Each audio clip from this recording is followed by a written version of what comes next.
lungs are the organs of respiration. They are located in the thorax on the either side of the mediastinum. The function of the lungs is to oxygenate blood. They achieve this by bringing inspired air into close contact with oxygen-poor blood in the pulmonary capillaries. In this video, we are going to look at the anatomical positions and relations of the lungs. We will look at the structure of the lungs, the lobes of the lungs, the surfaces of the lungs, the different borders of the lungs, the bronchial tree, the vasculature of the lungs, the nerve supply of the lungs, the lymphatic drainage of the lungs, and some clinical relevance. The lungs lie on the either side of the mediastinum within the thoracic cavity. Each lung is surrounded by a pleural cavity which is formed by the visceral and parietal pleurae. They are suspended from the mediastinum by the lung root, which is a collection of structures entering and leaving the lungs. The medial surface of the lungs lie in close proximity to several mediastinal structures. The structures that lie in close proximity to the left lungs are the heart, the arch of aorta, the thoracic aorta, and the esophagus, whereas the structures that lie in close proximity to the right lungs are the esophagus, the heart, the inferior vena cava, the superior vena cava, and the esophagus vein. Let's look at the structure of the lungs. The lungs are roughly cone-shaped with an apex, a base, three surfaces, and three borders. The left lung is slightly smaller than the right lungs due to the presence of the heart.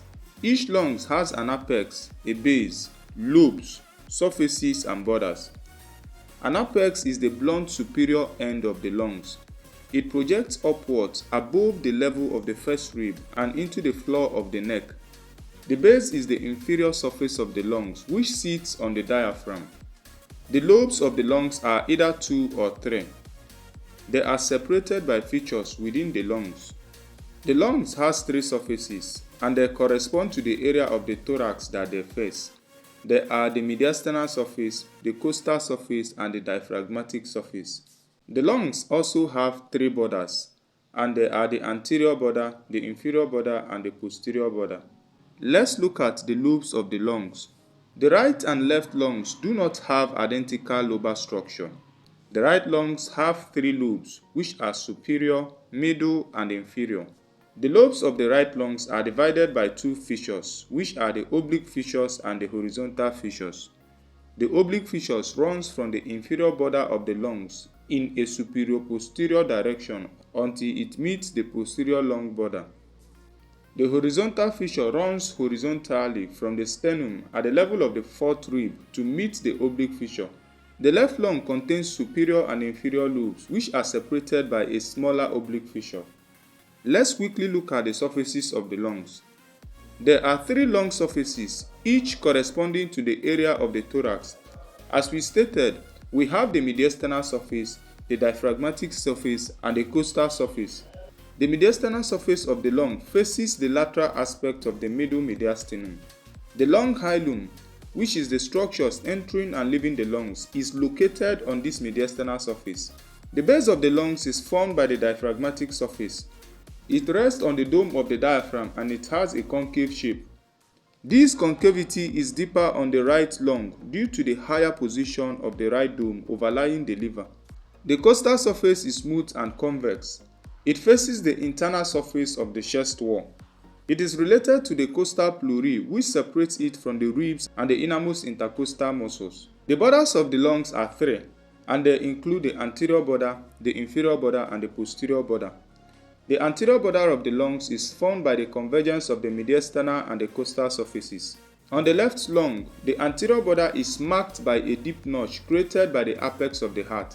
This notch is known as the cardiac notch. The inferior border separates the base of the lungs from the costal and mediastinal surfaces. As for the posterior border, it is smooth and rounded, unlike the anterior and the inferior borders, which are sharp. The posterior border is formed by the costal and mediastinal surfaces meeting posteriorly. Let's have a glance on the root and hilum of the lungs. The lung root is a collection of structures that suspends the lung from the mediastinum.